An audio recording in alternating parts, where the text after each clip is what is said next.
नमस्कार दोस्तों, छत्तीसगढ़ समाचार में आपका स्वागत है। अगर आपको रोज इसी तरह छत्तीसगढ़ की बड़ी ताज़ा खबरें को देखना है तो वीडियो को लाइक और चैनल को सब्सक्राइब जरूर करें।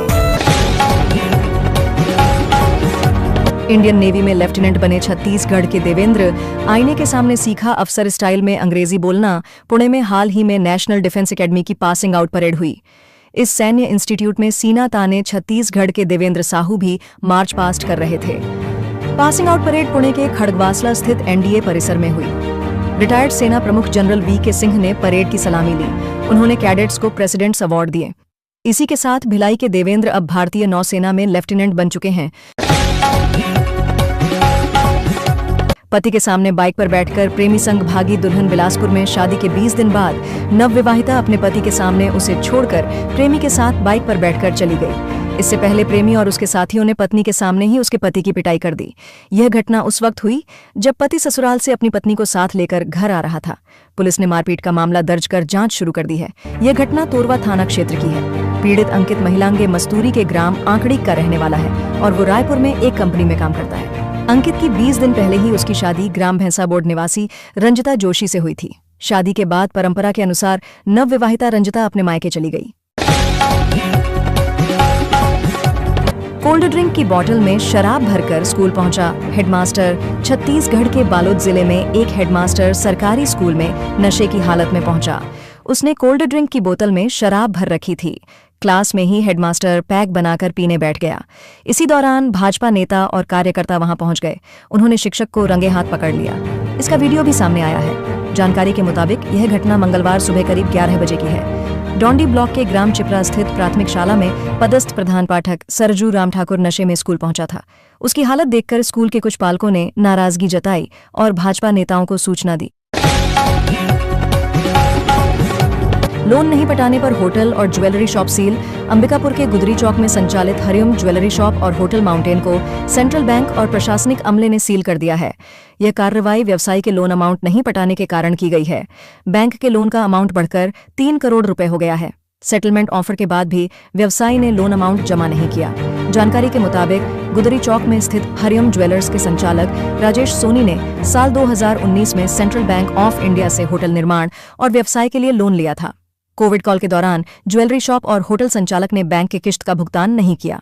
वर्तमान में लोन अमाउंट बढ़कर 3 करोड़ रुपए हो गया था। इसके बाद व्यवसायी ने लोन सेटलमेंट के लिए बैंक में आवेदन दिया था।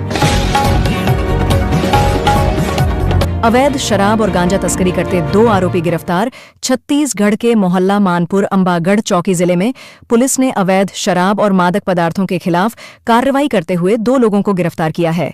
एक आरोपी से 23 लीटर शराब और दूसरे आरोपी से 1.8 किलो गांजा जब्त किया गया है। दरअसल पुलिस ने चिल्हाटी निवासी विजय कुमार को मुखबिर की सूचना पर दंतेश्वरी मंदिर के सामने से पकड़ा है। उसके पास से स्कूटी में रखी 23,400 बल्क लीटर अवैध शराब जब्त की गई है। शराब की कीमत 15,600 रुपए और स्कूटी की कीमत 60,000 रुपए है। आरोपी के खिलाफ आबकारी एक्ट की धारा 34/2 के तहत मामला दर्ज किया गया। मकान बेचने के नाम पर 20 लाख की धोखाधड़ी। दुर्ग जिले में मकान बेचने के नाम पर 20 लाख की धोखाधड़ी का मामला सामने आया है। राजनांदगांव जिले के सोमनी थाना क्षेत्र के ग्राम देवादा संतोष कुमार देशमुख ने शिकायत दर्ज कराई थी कि आरोपी पोषण निषाद, सुकून निषाद और प्रीति निषाद अंजोरा में अपना मकान बेचने के लिए सौदा 46 लाख में किया था। सौदे के बाद आरोपियों ने 17,70,000 रुपए नकद और चेक के माध्यम से ले लिए। पैसा लेने के बाद आरोपियों ने ज्यादा पैसों के लालच में अपना मकान आरोपी हुस्ना बेगम और वसीम खान से सौदा कर लिया। मामला सोमनी थाना क्षेत्र का है। पीड़ित से मिली शिकायत के आधार पर पुलिस ने बताया कि प्रार्थी संतोष कुमार देशमुख ने हुस्ना बेगम और वसीम खान से संपर्क कर रजिस्ट्री रुकवाने का आग्रह किया तो उन्होंने भी रजिस्ट्री रुकवाने के नाम पर 3,30,000 रुपए तक ले लिए। मुंगेली में पकड़ाया 600 ट्रैक्टर अवैध रेत। मुंगेली जिले में रेत माफिया के खिलाफ जिला प्रशासन ने बड़ी कार्रवाई करते हुए एक चैन माउंटेन मशीन और 2 ट्रैक्टर जब्त किए गए। कलेक्टर कुंदन कुमार के निर्देशन में राजस्व, खनिज और पुलिस विभाग की संयुक्त टीम ने पथरिया विकास खंड के बासीन, मतकू और मोतिमपुर में छापा मारा था। वहीं 24 जून को कलेक्टर कुंदन कुमार ने स्वामी आत्मानंद अंग्रेजी माध्यम स्कूल और BR साव स्कूल का अचानक निरीक्षण किया। आत्मानंद स्कूल के क्लासरूम और लाइब्रेरी में गंदगी और अव्यवस्था मिली। कलेक्टर ने इस पर कड़ी नाराजगी जताई। कलेक्टर ने आत्मानंद स्कूल के प्रिंसिपल IP यादव, प्रधान पाठिका दीप्ति चतुर्वेदी और अमृता पात्रे को कारण बताओ नोटिस जारी करने के निर्देश दिए। लाइब्रेरी में गंदगी के लिए ग्रंथपाल राकेश साहू को भी नोटिस दिया गया। शादी का झांसा देकर नाबालिग को रीवा ले गया। छत्तीसगढ़ के गौरेला पेंड्रा मरवाही जिले में 7 दिसंबर 2024 को एक नाबालिग लड़की के अपहरण का मामला सामने आया। पीड़िता के पिता ने शिकायत दर्ज कराई कि उनकी नाबालिग बेटी को कोई अज्ञात व्यक्ति बहला फुसला कर ले गया है। पुलिस ने आरोपी को गिरफ्तार किया और लड़की को सकुशल बरामद किया गया है। मामला गौरेला थाना क्षेत्र का है। नाबालिग के पिता की शिकायत पर पुलिस अधीक्षक SR भगत के निर्देश पर ऑपरेशन तलाश शुरू किया गया था। अतिरिक्त पुलिस अधीक्षक ओम चंदेल, SDOP गौरेला श्याम सिदार और DSP साइबर दीपक मिश्रा के मार्गदर्शन में टीम ने कार्रवाई की। दंतेवाड़ा में सरपंच सचिव ने किया 18 लाख का गबन। छत्तीसगढ़ में दंतेवाड़ा जिले के नक्सल प्रभावित गांव नीलावाया के तत्कालीन सरपंच और सचिव पर 18,48,000 से ज्यादा रुपए के गबन का आरोप लगा है। मामले की शिकायत के बाद जिला पंचायत CEO ने जांच करवाई। दोषी पाए जाने के बाद FIR हुई और पुलिस ने सरपंच और सचिव को गिरफ्तार कर लिया है। मामला जिले के अरणपुर थाना क्षेत्र का है। जानकारी के मुताबिक नीलावाया के तत्कालीन सरपंच रमेश कोर्राम और सचिव अनुज कुमार मंडावी ने साल 2022 से 24, 2023 से 24, 2024 से 25 में ग्राम पंचायत नीलावाया में मूलभूत और निर्माण कार्यों में अनियमितता की। DMF खाते से लगभग 18,42,689 रुपए राशि गबन कर लिए। ये राशि विभिन्न विकास कार्यों के लिए स्वीकृत हुई थी। 9वीं में फेल छात्रा को TC ले जाने का फरमान। छत्तीसगढ़ के रायगढ़ में PM श्री नटवर आत्मानंद स्कूल में 9वीं में फेल हुई छात्रा को स्कूल में बैठने नहीं दिया जा रहा है, जिससे परेशान होकर छात्रा के परिजन कलेक्टर जनदर्शन में पहुंचे, जहां से उन्हें DEO के पास भेजा गया और परिजनों ने मामले की जानकारी DEO को देते हुए समस्या का निराकरण करने की मांग की है। छात्रा के पेरेंट्स ने DEO को आवेदन दिया है। परिजनों ने बताया कि उनकी बेटी PM Shri Natwar high Atmanand school में 2024 से 25 में 9वीं कक्षा में अध्ययनरत थी, जहां वह 9वीं में फेल हो गई। ऐसे में जब शिक्षा के नए सत्र की शुरुआत हुई और जब छात्रा पढ़ने के लिए अपनी कक्षा में गई तो उसे स्कूल के कक्षा शिक्षक ने बैठने से मना कर दिया। उनके द्वारा फेल स्टूडेंट्स को TC निकालकर ले जाने के लिए कहा, जिसके बाद छात्रा ने इसकी जानकारी अपने परिजनों को दी तो उसके परिजन प्राचार्य से मिलने पहुंचे। फरार आरोपी दीपक नेपाली की संपत्ति होगी कुर्क। छत्तीसगढ़ के भिलाई में आदतन अपराधी और जानलेवा हमले के बाद फरार आरोपी दीपक नेपाली की चल अचल संपत्ति कुर्क की जाएगी। 1 महीने पहले हुए हमले के 3 आरोपियों में से एक आरोपी शुभम यादव को तत्काल घेराबंदी कर पकड़ लिया गया था। 2 अन्य आरोपी रामप्यारे यादव और रोशन सिंह उर्फ राजा ने सरेंडर कर दिया है, जिसके बाद इनको भी जुडिशियल डिमांड पर जेल भेज दिया गया है। ESP पद्मश्री तंवर ने बताया कि वैशाली नगर पांडे मोहल्ला के 18 नंबर रोड कैंप निवासी प्रदीप चौबे की पत्नी स्नेहा चौबे ने 21 मई की रात्रि को वैशाली नगर थाने में दीपक नेपाली, शुभम यादव, उसके चाचा रामप्यारे यादव और राजा के खिलाफ जानलेवा हमला करने का मामला दर्ज कराया था। रोहतक पहुंचे छत्तीसगढ़ CM विष्णुदेव। बोले, राहुल गांधी के बोलने में कोई वजन नहीं। रोहतक में कैप्टन अभिमन्यु की मां परमेश्वरी देवी के निधन पर शोक प्रकट करने पहुंचे। छत्तीसगढ़ के CM विष्णुदेव सहाय ने दिवंगत आत्मा को श्रद्धांजलि दी। साथ ही कैप्टन अभिमन्यु के परिवार का ढांढस बंधाते हुए भगवान से दुख सहन करने की शक्ति प्रदान करने की कामना की। छत्तीसगढ़ CM ने राहुल गांधी को लेकर कहा कि राहुल गांधी महाराष्ट्र चुनाव को लेकर जिस तरह की बयानबाजी कर रहे हैं, उनके झूठे बयानों को कोई गंभीरता से नहीं लेता है, क्योंकि वह देश की एक राष्ट्रीय पार्टी के नेता है, लेकिन उनके बोलने का कोई वजन नहीं है। ऐसे लोगों की बात करना भी बेकार है। कट्टे की नोक पर टीचर से सोने की चेन लूटी। सूरजपुर जिले में DAV पब्लिक स्कूल विश्रामपुर की शिक्षिका से मंगलवार शाम बाइक सवार 3 बदमाशों ने कट्टे की नोक पर 4 तोले सोने की चेन लूट ली। शिक्षिका अपने सेवानिवृत्त पति के साथ इवनिंग वॉक पर निकली थी। बाइक सवार बदमाशों ने कट्टा दिखाकर सोने की चेन लूटी और भाग निकले। मामला विश्रामपुर थाना क्षेत्र का है। जानकारी के मुताबिक SICL विश्रामपुर क्षेत्र के 2A कॉलोनी निवासी DAV की शिक्षिका नीलम पांडेय मंगलवार शाम अपने सेवानिवृत्त पति ऑफिसर एसोसिएशन के महासचिव के पांडेय के साथ ऑफिसर्स कॉलोनी मुख्य मार्ग में इवनिंग वॉक पर निकली थी। शाम करीब 7:30 पर दोनों इवनिंग वॉक कर घर लौट रहे थे। तभी एक बाइक पर सवार 3 युवक अचानक तेज रफ्तार में उनके पास पहुंचे और गाड़ी रोकी। दुर्ग में जिला प्रशासन ने मनाया संविधान हत्या दिवस। आपातकाल की 50वीं वर्षगांठ पर छत्तीसगढ़ के दुर्ग जिले में जिला प्रशासन की ओर से पीडब्ल्यूडी सभागृह में आयोजन किए गए, जिससे सियासी माहौल गर्म हो गया है। एक ओर कांग्रेस ने इस आयोजन के खिलाफ विरोध प्रदर्शन की चेतावनी दी है, वहीं भाजपा ने इसे लोकतंत्र की रक्षा और संविधान के प्रति सम्मान को मजबूत करने का एक महत्वपूर्ण कदम बताया है। रायगढ़ में हाथी ने घर और राइस मिल का बाउंड्री वाल तोड़ी। छत्तीसगढ़ के रायगढ़ जिले में हाथियों का आतंक लगातार बना हुआ है। जिले में 100 से अधिक हाथी अलग अलग स्थानों पर विचरण कर रहे हैं, रोजाना किसी न किसी इलाके में अपनी मौजूदगी का एहसास करा रहे हैं। दरअसल मंगलवार देर रात को छाल रेंज के औरानारा और बोजिया जंगल में एक हाथी दल से अलग होकर घूम रहा था। यह हाथी भोजन की तलाश में जंगल किनारे बसे गांवों की ओर आ गया। सबसे पहले यह हाथी राइस मिल की बाउंड्री वाल तोड़ते हुए भीतर घुस गया। इसके बाद औरानारा गांव पहुंचकर ग्रामीण बंधन अग्रिया के कच्चे मकान की दीवार ढा दी। हालांकि बंधन अग्रिया और उनका परिवार समय रहते घर से बाहर निकल गया, जिससे कोई जनहानि नहीं हुई। ग्रामीणों के शोर मचाने पर हाथी वापस जंगल की ओर चला गया। सुबह वन विभाग की टीम ने मौके पर पहुंचकर नुकसान का आकलन शुरू किया है। पेंड्रा में अमित जोगी समेत 1173 समर्थक गिरफ्तार।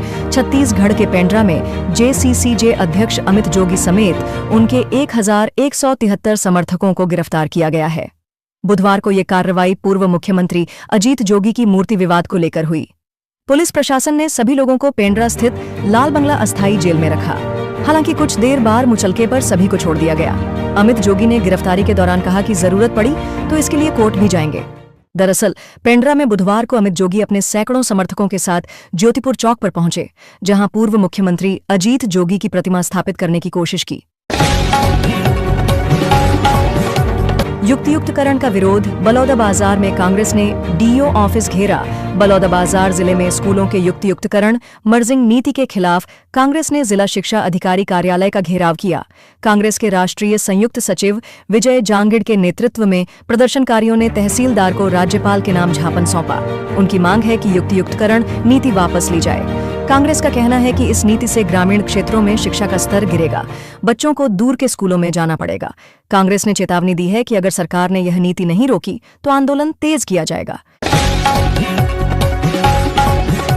हिडमा के गांव में बेटी को सीआरपीएफ ने दी विदाई। छत्तीसगढ़ में सुकमा और बीजापुर जिले की सरहद पर नक्सली लीडर हिडमा के गांव में शादी के बाद एक बेटी की विदाई की तस्वीर सामने आई है।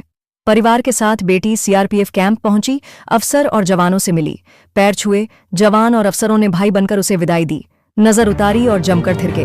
दरअसल ये विदाई इसलिए भी खास है क्योंकि देश के सबसे बड़े खूंखार नक्सलियों में से एक माड़वी हिडमा का यह गांव है। देवाबार से भी यहीं का रहने वाला है। साल भर पहले तक इस गांव में नक्सलियों की हुकूमत चलती थी। सर्चिक के दौरान जब भी जवान इस गांव में आते या फिर आसपास के इलाके में पहुंचते थे तो ग्रामीण उन्हें देखकर भाग जाया करते थे, छिप जाते थे।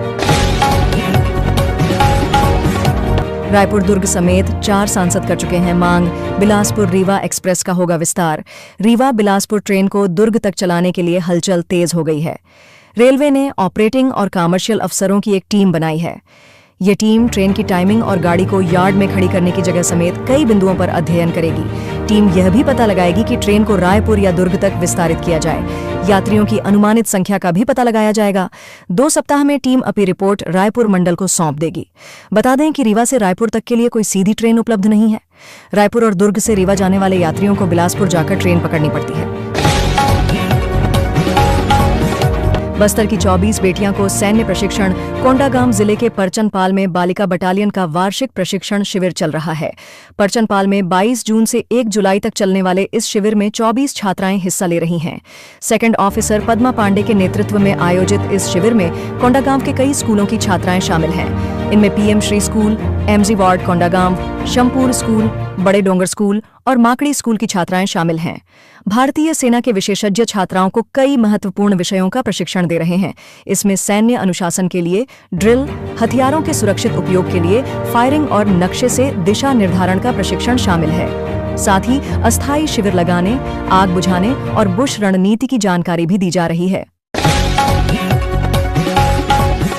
सिम्स में बनेगा प्रदेश का पहला genetic center. Chhattisgarh institute of medical sciences CIMS में छत्तीसगढ़ का पहला जेनेटिक सेंटर ऑफ एक्सीलेंस स्थापित किया जा रहा है। यह अत्याधुनिक लैब आनुवांशिक बीमारियों की समय पर पहचान, निदान और व्यक्तिगत चिकित्सा में मददगार साबित होगा। इस लैब से छत्तीसगढ़ के साथ पूरे पूर्वी और मध्य भारत के मरीजों को लाभ होगा।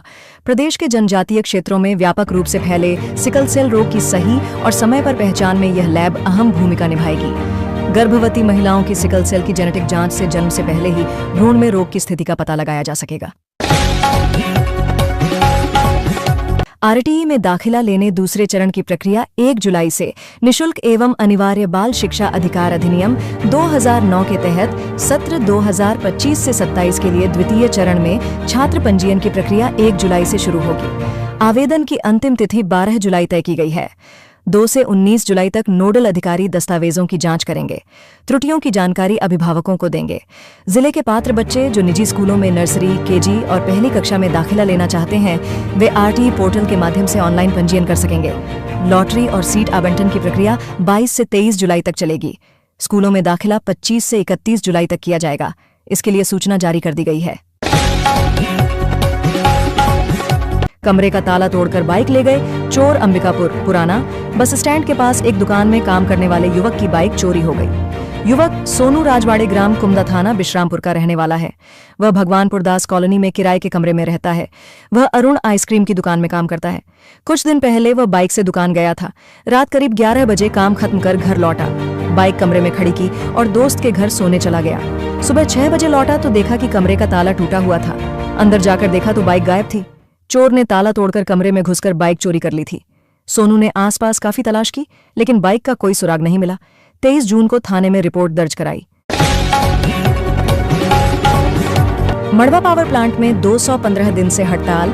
जांजगीर चांपा जिले में मड़वा पावर प्लांट के भू विस्थापितों ने 215 दिन की अनिश्चितकालीन हड़ताल के बाद 25 जून को नेशनल हाईवे 9 के बाद 24 किलोमीटर पर चक्का जाम कर दिया। विधायक ब्यास कश्यप ने भी आंदोलन का समर्थन किया। भू विस्थापितों के मुताबिक 2008 में अटल बिहारी वाजपेयी पावर प्लांट के लिए सरकार ने मड़वा, तेंदुभाठा समेत 16 गांवों की जमीन का अधिग्रहण किया था। भू विस्थापितों को मुआवजे और नौकरी का वादा किया गया था। कुछ लोगों को नौकरी मिली, लेकिन जिन युवाओं को 12वीं पास करने और प्रशिक्षण के बाद नौकरी का आश्वासन दिया गया था, उन्हें 16 साल बाद भी नौकरी नहीं मिली। हालांकि प्रबंधन ने नौकरी का आश्वासन दिया, जिसके बाद चक्का जाम खत्म हुआ। दास्तान कश्मीर का फारूक अब्दुल्ला ने किया विमोचन। जम्मू कश्मीर के पूर्व मुख्यमंत्री डॉक्टर फारूक अब्दुल्ला ने गुपकार रोड स्थित अब्दुल्ला हाउस में कांग्रेस नेता और लेखक शिव ग्वालानी की किताब दास्तान कश्मीर का विमोचन किया। ये किताब रायपुर के ग्वालानी दंपति ने मिलकर लिखी है। इस अवसर पर नेशनल कॉन्फ्रेंस पार्टी के प्रोविंशनल प्रेसिडेंट शौकत मीर भी मौजूद थे। फारूक अब्दुल्ला ने किताब को लेकर कहा कि दास्तान कश्मीर एक सच्ची कश्मीरी दोस्ती, मोहब्बत और इंसानियत की दस्तावेजी अभिव्यक्ति है। इसमें कश्मीर के उस रूप को दिखाया गया है जो सदियों से मेल जोल और भाईचारे का प्रतीक रहा है। रायपुर में अवैध कब्जों पर टीम प्रहरी का एक्शन। रायपुर में सड़कों पर अतिक्रमण कर व्यवसाय कर रहे दुकानदारों के खिलाफ टीम प्रहरी का अभियान लगातार जारी है। नगर निगम के नगर निवेश उड़न दस्ते ने 23 और 24 जून को 2 दिन में कुल 83 दुकानदारों पर चालानी कार्रवाई करते हुए 1,50,000 का जुर्माना वसूला है। रायपुर में जिला प्रशासन, नगर निगम और पुलिस की संयुक्त टीम प्रहरी काम कर रही है। यह अभियान रायपुर कलेक्टर डॉक्टर गौरव कुमार सिंह, नगर निगम आयुक्त विश्वदीप और वरिष्ठ पुलिस अधीक्षक डॉ लाल उम्मेद सिंह के निर्देश पर चलाया जा रहा है। बिजली कटौती और बढ़ती दरों का विरोध। कोरबा में आम आदमी पार्टी ने मंगलवार को बिजली कटौती और बढ़ती दरों के विरोध में ज्ञापन सौंपा। प्रदेश संगठन मंत्री आनंद सिंह ने कहा कि जिले में लगातार बिजली कटौती से जनता परेशान है। इससे सामाजिक, आर्थिक और सांस्कृतिक गतिविधियां प्रभावित हो रही हैं। लोकसभा अध्यक्ष प्रतिमा सिन्हा ने बताया कि छत्तीसगढ़ बिजली सरप्लस राज्य है। यह देश के उन 5 राज्यों में शामिल है जो दूसरे राज्यों को बिजली बेचते हैं। हाल ही में छत्तीसगढ़ ने तेलंगाना के साथ 1000 मेगावाट बिजली का अनुबंध किया है। इसके बावजूद नियामक आयोग द्वारा घाटे का हवाला देकर दरें बढ़ाना तर्कसंगत नहीं है। बनारस की गलियों में मंत्रियों ने खाई रबड़ी। छत्तीसगढ़ के डिप्टी सीएम विजय शर्मा और वन मंत्री केदार कश्यप बनारस की गलियों में रबड़ी खाते दिखे। सीएम विष्णुदेव साय ने काशी के कोतवाल माने जाने वाले देवों के अधिदेव काल भैरव के दर्शन किए। दरअसल सभी वहां सेंट्रल जोनल काउंसिल की बैठक में शामिल होने गए थे। मंगलवार की दोपहर यह बैठक वाराणसी में आयोजित की गई। इस बैठक में विकास, सड़क, सुरक्षा, परिवहन, बिजली, पानी, पर्यावरण, वन समेत राज्यों के बीच सीमा विवाद, राज्य सरकारों से जुड़े ऐसे मामले जो केंद्र सरकार के बिना नहीं सुलझ सकते, इन पर चर्चा हुई। हाईकोर्ट के रजिस्ट्रार जनरल ने जारी किया आदेश। छत्तीसगढ़ हाईकोर्ट ने ट्रैफिक चालान मामलों की सुनवाई को आसान और डिजिटल बनाने की दिशा में बड़ा कदम उठाया है। राज्य के 5 संभागों बस्तर, बिलासपुर, दुर्ग, रायपुर और सरगुजा में वर्चुअल कोर्ट की शुरुआत की जा रही है। इन वर्चुअल कोर्ट में सुनवाई की जिम्मेदारी संबंधित जिले के मुख्य न्यायिक दंडाधिकारी सीजेएम को सौंपी गई है। हाईकोर्ट के रजिस्ट्रार जनरल मनीष कुमार ठाकुर के हस्ताक्षर से मंगलवार को जारी आदेश के मुताबिक बस्तर संभाग की वर्चुअल कोर्ट जगदलपुर में संचालित होगी, जो बीजापुर, दंतेवाड़ा, कांकेर, सुकमा आदि जिलों के चालान मामलों की सुनवाई करेगी। इसी तरह बिलासपुर, दुर्ग, रायपुर और अंबिकापुर में स्थापित कोर्ट अपने अपने संभागीय जिलों को कवर करेंगे। पहली बारिश में ही तालाब बनी कालीबाड़ी रोड। कोंडागांव में मानसून की पहली बारिश से डीएनके कॉलोनी स्थित कालीबाड़ी रोड पर जलभराव की स्थिति बन गई। नगर पालिका कार्यालय से मात्र 50 मीटर की दूरी पर स्थित इस सड़क पर बारिश के कुछ घंटों में ही पानी भर जाता है। सड़क पर जमा पानी से आवागमन बाधित हो रहा है। दोपहिया वाहन चालकों को हादसे का खतरा बना रहता है। पानी में छिपे गड्ढों और कीचड़ से सड़क फिसलन भरी हो जाती है। स्कूली बच्चों और बुजुर्गों को इससे सबसे अधिक कठिनाई का सामना करना पड़ता है। स्थानीय निवासियों का कहना है कि वे हर साल इसी समस्या से जूझ रहे हैं। शिकायतों के बावजूद कोई कार्रवाई नहीं की जा रही है। नगर पालिका और लोक निर्माण विभाग (पीडब्ल्यूडी) एक दूसरे पर जिम्मेदारी डाल रहे हैं।